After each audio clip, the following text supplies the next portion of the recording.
Nous allons vous proposer une vidéo qui vous explique combien de fois par jour l'ange de la mort nous regarde.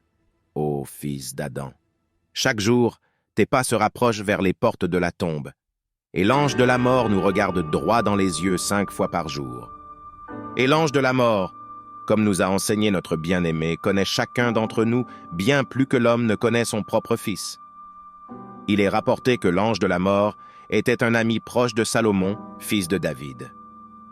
Paix et bénédiction sur eux, ainsi que sur notre prophète.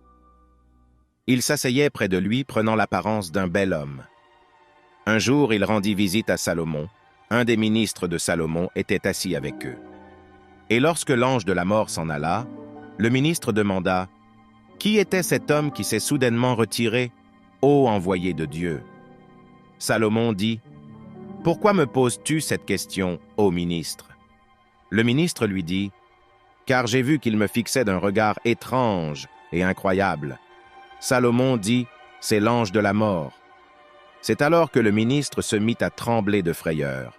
« Pourquoi me regardait-il de cette manière? Je t'en conjure par Dieu, ô Salomon, d'ordonner au vent de m'emporter au pays des Indes, car je ne supporterai pas dans un pays où j'ai vu l'ange de la mort. » Salomon dit « Penses-tu que ce voyage te protégera contre la volonté de Dieu, si celle-ci fut décrétée? » Le ministre dit « Je t'en supplie par Dieu, ô envoyé de Dieu, d'ordonner au vent de m'emmener loin, très loin, au pays des Indes. » Et selon la volonté du ministre, Salomon donna l'ordre au vent. Alors elles emportèrent le ministre au pays des Indes, et après y être arrivé, l'ange de la mort vint rendre visite à Salomon et lui dit « Ô Salomon, j'ai été surpris lorsque j'ai vu cet homme avec toi à cet endroit, car Dieu m'avait ordonné auparavant de retirer son âme au pays des Indes, mais lorsque je l'ai vu assis à tes côtés, j'ai été surpris et j'ai dit « Ô Seigneur, tu m'as ordonné de retirer son âme au pays des Indes.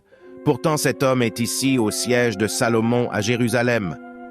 Et lorsque l'heure de sa mort est venue, je suis allé au pays des Indes pour exécuter les ordres de Dieu, et je l'ai trouvé comme prévu pour le retour auprès de son Créateur. Où que vous soyez, la mort vous atteindra. Fussiez-vous dans des tours imprenables, et personne ne sait ce qu'il acquérera demain, et personne ne sait dans quelle terre il mourra. Certes, Dieu est omniscient et parfaitement connaisseur,